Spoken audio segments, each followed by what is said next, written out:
Ito ang 5 signs na kailangan mong tandaan para malaman mong healthy pa ang kidney mo. Magugulat ka sa pang number 5, kaya tapusin mo ang video na to. Number 1, normal urination o normal na pag-ihi. Ang normal na pag-ihi ay hindi madalas o hindi din kaunti. At ang normal na pag-ihi ay hindi light yellow ang kulay or dark yellow ang kulay.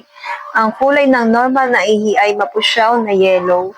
Kung ganun ang kulay ng ihi mo, maayos na nare-regulate ng iyong kidney ang fluid sa iyong katawan. Number 2, normal na energy level o walang matinding pagkapagod. Ang mga malusog na kidney ay madalas naglalabas ng mga lason sa dugo. Kung hindi ka nakakaranas ng matinding pagkapagod, panghihina o pagduduwal, sinyalis ito na malinis ang iyong dugo.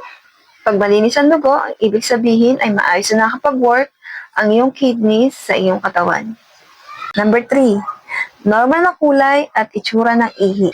Ang kawalan ng dugo sa ihi o ang mabulang ihi, ang foamy urine na tinatawag, ay senyalis na hindi tumatagas ang protina sa iyong kidney. Number 4, no swelling o walang pamamaga. Kung walang pamamaga o pamamanas sa iyong mga paa, bukong-bukong, o pamamanas sa paligid ng iyong mga mata, ang ibig sabihin ay hindi nag-iimbak ng sobrang fluids o asin ang iyong katawan. Senyalis ito na gumagana na maayos ang iyong mga kidneys. At ito na ang number 5, ang pinaka-importante sa lahat, ang normal blood pressure o normal na presyon ng dugo. Ang malusog na bato ay tumutulong sa pagkontrol ng presyon sa dugo.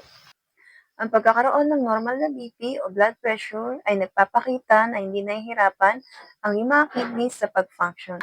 Tandaan, ang kidney disease ay madalas na walang mga sintomas, lalo na sa mga early stage. Nabibigla ka na lang, stage 5 ka na. Kaya ang tanging paraan upang makasigurado ay sa pamamagitan ng blood test at urinalysis.